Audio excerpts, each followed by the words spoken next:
Ugh. I thought about making the whole video just that sound, but I should probably do a little bit more than that. The nicest thing about Formation Z is that parallax scrolling in the background.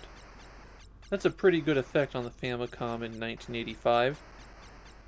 And between this and Xarian, Jaleco seems to have the market cornered on impressive scrolling. If only they'd make good games to go with those graphical flourishes.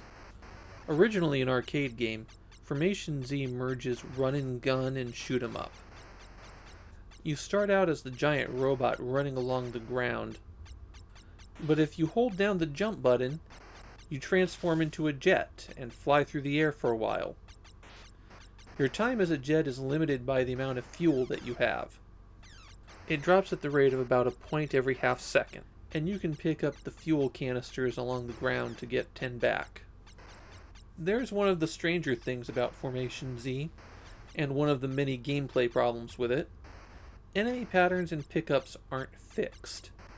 What matters for the ground stages is the distance that you've covered. The robot is much slower than the jet, but the jet can run out of fuel.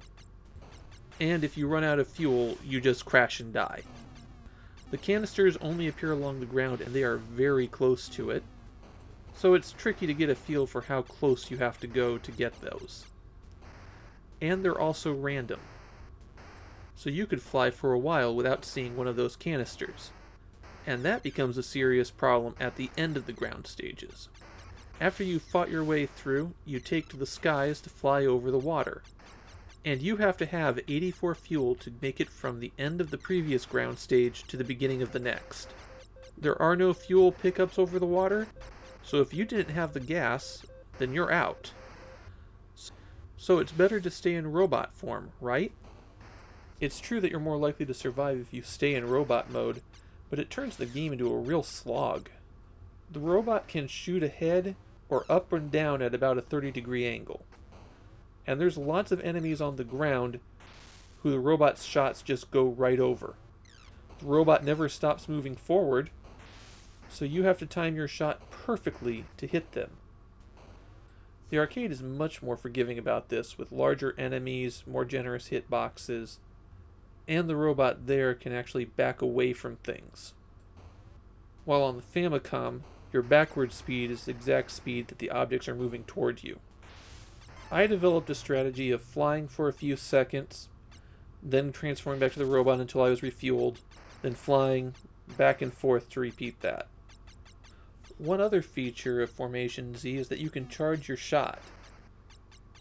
If you hold down the fire button, your shot speed decreases, but you'll shoot out bursts that go through normal enemies and can destroy certain other enemies that are armored.